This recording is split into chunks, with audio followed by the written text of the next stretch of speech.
Welcome back to Teach Me Something YouTube channel. In this video, I will show you how to upgrade your Sim800L version. It can support HTTPS protocol and connect with Firebase and other IoT platform. For Sim800L firmware upgrade, you need to have USB to UART converter.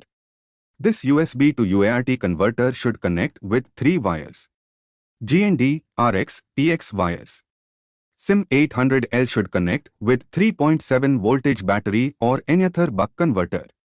Here I used MP1584 buck converter to give 3.7 voltage for Sim800L module.